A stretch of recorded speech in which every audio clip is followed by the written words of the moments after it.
Olá! Depois das duas grandes guerras mundiais e do fim da Guerra Fria na década de 80, as lideranças do mundo se uniram para combater uma ameaça invisível, mas possível, a guerra nuclear. A Organização das Nações Unidas, a ONU, está à frente de tratados internacionais que proíbem os testes nucleares. Para falar sobre isso, eu converso com o professor Roberto Menezes, professor de Relações Internacionais da UNB, e com Argemiro Procópio, especialista em Relações Internacionais. Mas antes, vamos assistir a uma reportagem sobre o assunto.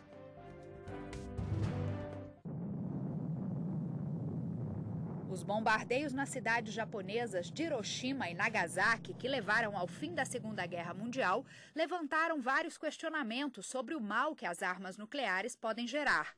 Em 1963, os países de potencial nuclear e outros que não possuíam essas armas assinaram o Tratado de Interdição Parcial de Ensaios Nucleares, que permitia apenas a realização de testes subterrâneos. Na tentativa de limitar o número e o tamanho desses testes, foi assinado em 1996 o Tratado de Interdição Completa de Ensaios Nucleares. Mas nem todos os países aderiram ao acordo e ainda hoje mantém essa prática. Em janeiro deste ano, o Conselho de Segurança da ONU aprovou uma resolução que condena a Coreia do Norte pelo lançamento de um foguete em dezembro de 2012. Em resposta a isso, o país fez o seu terceiro teste nuclear no dia 12 de fevereiro, contrariando a comunidade internacional. O governo norte-coreano justificou o ensaio atômico, dizendo que tem como objetivo garantir a segurança nacional e a soberania contra o que chamou de hostilidade norte-americana. Bom, senhores, ainda existem países querendo fazer testes nucleares? Isso é uma ameaça concreta? Existem países fazendo testes nucleares, mas também não podemos esquecer o contexto do 11 de setembro. Né? Após o 11 de setembro, o governo dos Estados Unidos, né, George Bush, o presidente americano, lançou a ideia de uma guerra preventiva. Isso também levou que outros países que já trabalhavam para obter a arma nuclear, né, no caso a bomba atômica, como a Coreia do Norte, que até janeiro de 2003 ela pertencia ao Tratado de Não Proliferação Nuclear. Após ela renunciar ao tratado, ela iniciou novamente, retomou os testes nucleares. Né? E esses testes justamente foram retomados em uma região de muito conflito, ou seja, essa região asiática. Aí está a Índia, que tem armas nucleares, a Rússia, que também tem armas nucleares, o Paquistão, que também tem sua bomba atômica, né? E a Coreia do Norte. Ou seja, são 4 países armados nessa região asiática. Então, o risco de uma explosão é muito grande. Né? Agora, o grande equívoco, eu acho, que se faz na política do desarmamento é querer desarmar o que já está desarmado. Né? Então, são enormes pressões contra certos países que não têm a bomba. Por exemplo, aqui na América Latina, a gente pode dizer que é a marca que vem para bem, né? Mas foi uma pressão enorme em cima do Brasil, da Argentina. E tem países também que não declaram se tem a bomba atômica, mas as más línguas dizem que tem, né? Que é Israel. Né? E, claro, vamos aí lembrar também de casos que no passado, como a França, não é? Que fazia seus testes nucleares, imagine bem, em pleno Oceano Pacífico. E não faz muito tempo, né? Não, isso não faz muito tempo. Os impactos, inclusive o Peru, quase que rompe as relações diplomáticas com a França, porque imagine a poluição, imagine o impacto ambiental de uma explosão atômica em pleno oceano. Né? Também é bom lembrar que Reino Unido também tem a arma nuclear, né? E é um mau exemplo, eu acho. Os 5 membros do Conselho de Segurança, todos são países com arma atômica. A energia atômica pode ser importantíssima, né, no estudo da medicina. Não é? Agora, a questão do emprego da energia atômica para fins pacíficos, não é? Tem um caso que o país, que eu vou dizer, que é o país detentor no mundo das mais altas tecnologias, esse país resolveu desnuclearizar sua energia. Quer dizer, tem um projeto de lei na Alemanha que vai fechar todas as centrais nucleares. Agora, se a Alemanha está tomando essa iniciativa, não é gratuitamente, porque ela sabe do risco do descontrole da energia nuclear. É muito tênue o limite, né? Exatamente. Entre o uso benéfico para o uso armado. Tem esse risco também. E tem muitos países também que utilizam, podem ter essas energias nucleares, mas aí então tem o acesso aos materiais que vão ser usados para a bomba atômica. Agora, a bomba atômica hoje só é muito fácil de fazer. O mais difícil é lançar a bomba atômica. Em dezembro, a Coreia do Norte fez um teste de lançamento de foguete, né, professor? Exatamente. Quer dizer, está muito eminente. Agora, os tratados internacionais, eles são um esforço para evitar que proliferem esses testes, né?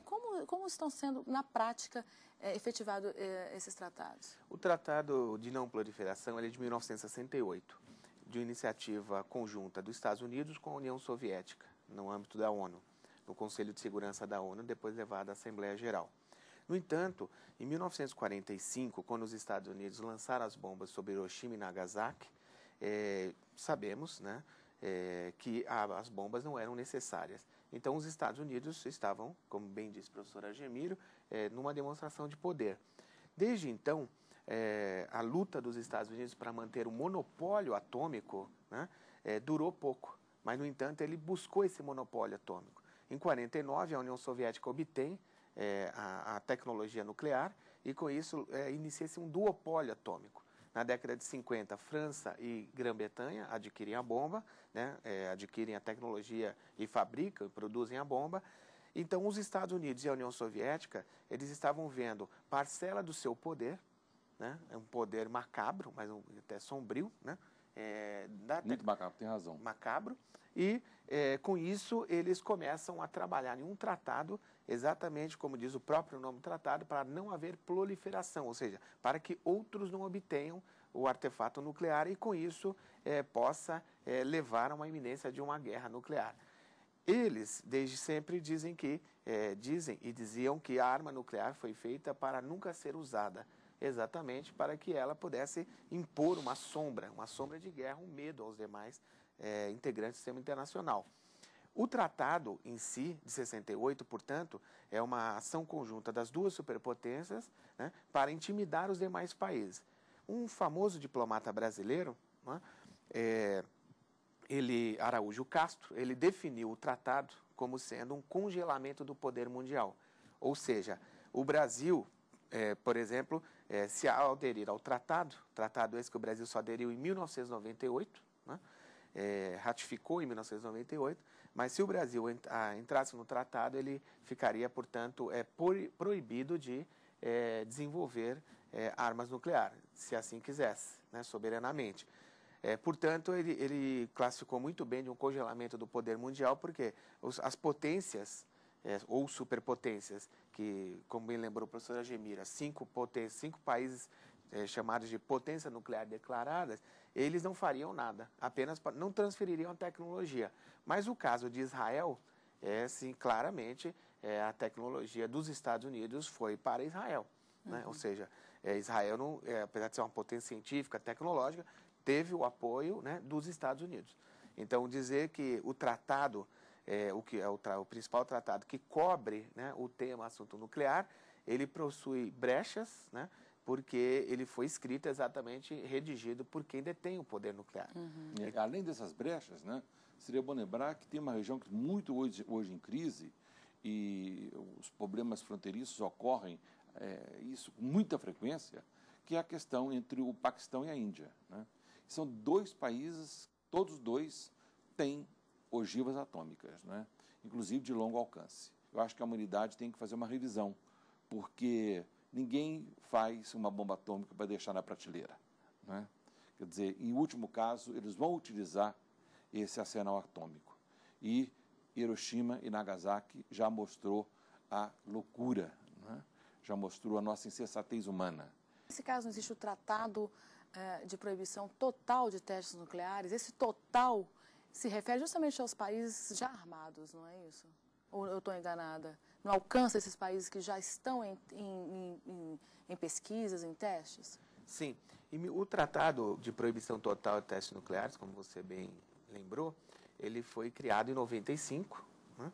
E logo em seguida nós tivemos em 98 testes da França, né, que é uma potência nuclear declarada, o Paquistão, como já foi dito pelo professor Argemiro, e a própria Índia, né, mas, no entanto, a Rússia, né, demorou, foi reticente em aderir ao tratado, e países como Índia, Israel, né, Coreia do Norte estão fora. Ainda do não tratado. ratificaram, né? Não ratificaram. O Brasil ratificou em 1995, porque para o tratado entrar em vigor, precisava de um número mínimo de países, né, que é um dispositivo do próprio tratado, para que ele passe a valer. E o Brasil foi um dos países que se esforçou para que isso ocorresse. Os Estados Unidos, como bem lembrou o professor Argemiro, que colocou os demais países dentro de um tratado, digamos, enquadrou os demais países, ele mesmo ficou fora do tratado. O bom é que ninguém tivesse arma atômica e ninguém fizesse teste nuclear.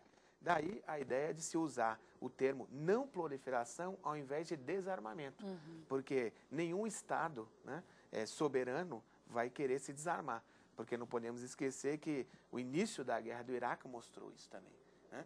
O início da guerra do Iraque se deu sobre um pretexto, Verdade. né, de um pretexto que os Estados Unidos, o Bush e o seu secretário de defesa, o Colin Powell, né, afirmavam, né, e de maneira até contundente, tá certo? Dizendo que o Saddam Hussein, o regime iraquiano chefiado por Saddam Hussein, possuía armas de destruição em massa, que envolviam armas químicas, biológicas e nucleares. Justamente isso, quer dizer, se acusava o Iraque de possuir armas atômicas, né?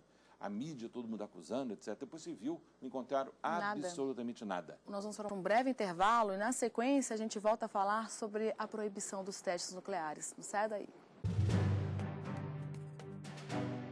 A Associação dos Advogados de São Paulo promove de 25 a 27 de abril de 2013 o 4º encontro anual de conhecimento em direito, com palestras de juristas renomados. O evento será realizado no Centro de Convenções de Campos do Jordão.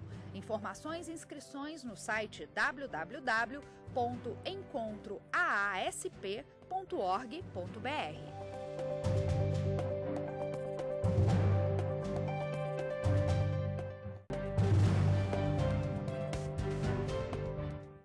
O Direito Sem Fronteiras está de volta e estamos falando agora sobre o Tratado de Proibição dos Testes Nucleares. Eu converso com os professores Roberto Menezes e Argemiro Procópio. Bom, no bloco anterior nós já falamos que o Brasil ratificou o tratado, inclusive fez bastante esforço para que esse tratado pudesse entrar em vigor. Mas e nos dias de hoje, com esse novo papel que o Brasil tem tomado, tem crescido a sua credibilidade junto às outras comunidades internacionais? Qual o papel do Brasil e a posição do Brasil em relação aos testes nucleares?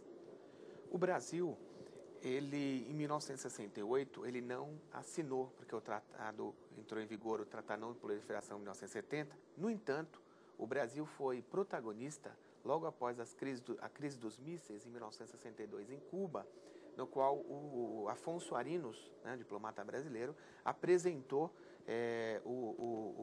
a minuta de um tratado que levaria à criação de uma zona livre de armas nucleares na América Latina.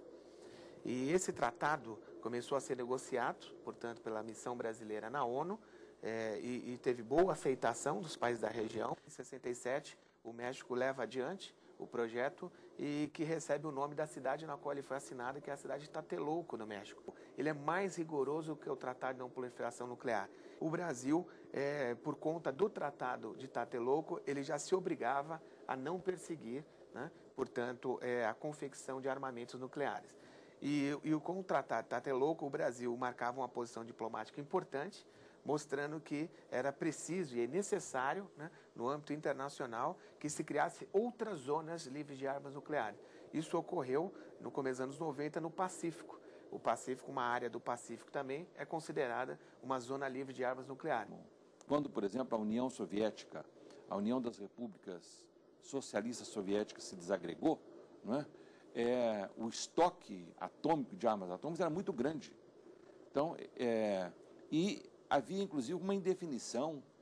Chegou-se a afirmar que os próprios russos não estavam sabendo onde exatamente estavam esses estoques e a facilidade de terroristas internacionais ter acesso a uma bomba atômica. Né? Me lembro que uma negociação em Berlim, por um grupo pacifista, esse grupo queria mostrar ao mundo como era fácil comprar uma bomba atômica. Chegou-se quase que a efetivar o negócio. Aí chamaram jornalistas, a imprensa internacional, que viu desse perigo.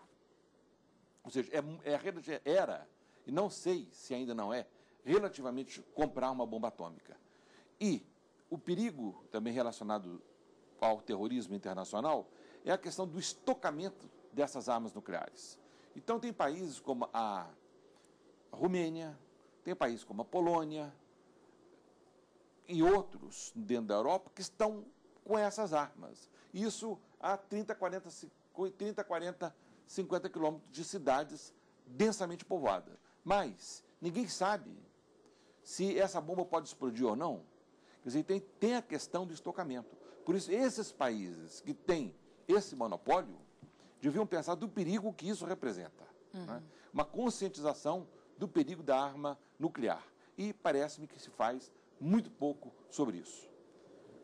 O Brasil, é bom lembrarmos também, que o Brasil, aqui com seu vizinho, a Argentina, em 1986, assinou, né, e criou até uma agência que está subordinada à Agência Internacional de Energia Atômica, exatamente para pôr fim aos 2 programas nucleares.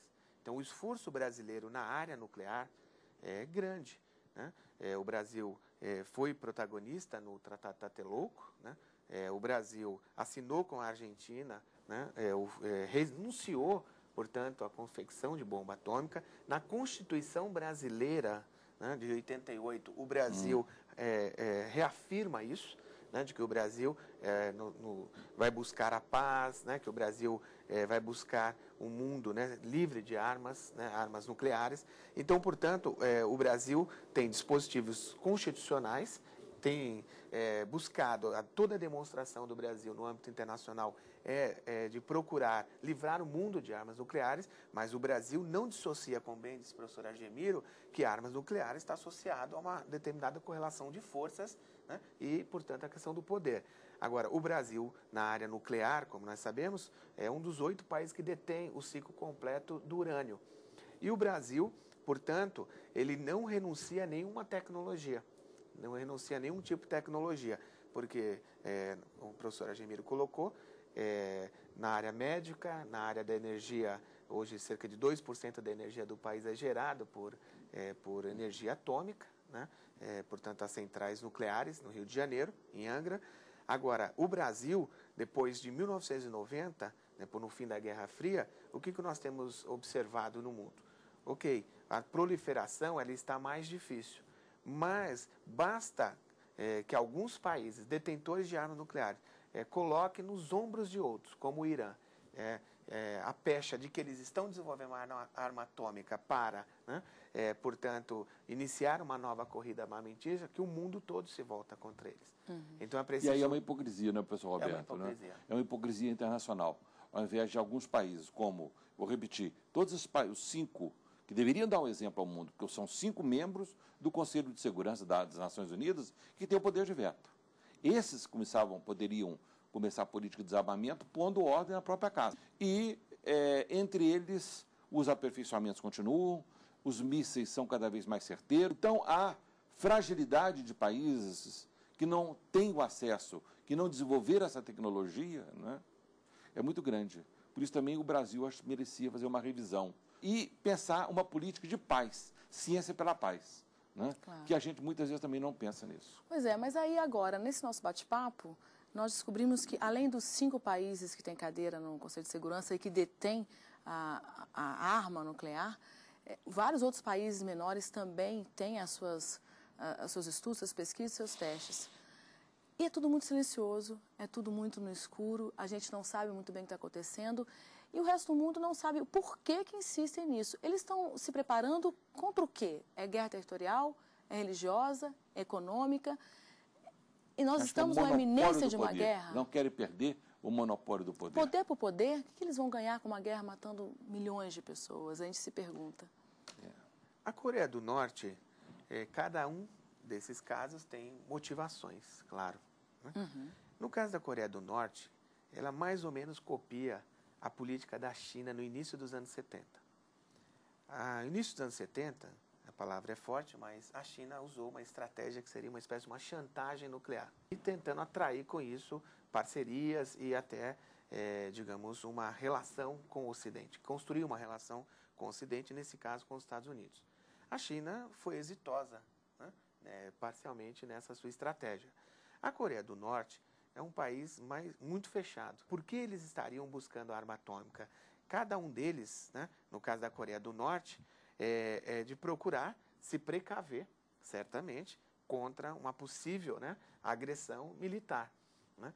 Pode não ser iminente, mas não vamos esquecer que o George Bush, né, no seu discurso, logo após 11 de setembro, ele classificou um conjunto de países, né, de maneira muito assim, pouco elaborada, no que ele chamou de eixo do mal. Algo parecido como o Reagan chamava a União Soviética de império do mal.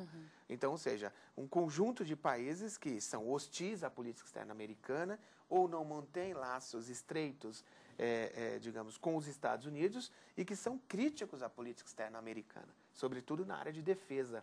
E com isso, os Estados Unidos relaciona um conjunto de países, Iraque, Síria, Coreia do Norte, próprio Irã, de certo modo até Cuba. Né? E até a Venezuela. Até a Venezuela. Então, de maneira, na lógica do terror, de maneira indiscriminada, também lança, né, uma ameaça difusa sobre o mundo. Então, a arma nuclear, ela também está ligada à ideia de dissuasão, ou seja, de evitar que o outro, né, E a política atual dos Estados Unidos, com o novo presidente Obama, na sua reeleição, qualquer decisão americana tem um impacto em outros países? Tem sim um impacto, né? E uma política, posso dizer, uma política de muito boas intenções do presidente Obama, não há a menor dúvida. Agora, tem um partido republicano extremamente conservador que ata as mãos do presidente. Muitas medidas que ele gostaria de estabelecer não é permitido, já aconteceu, o professor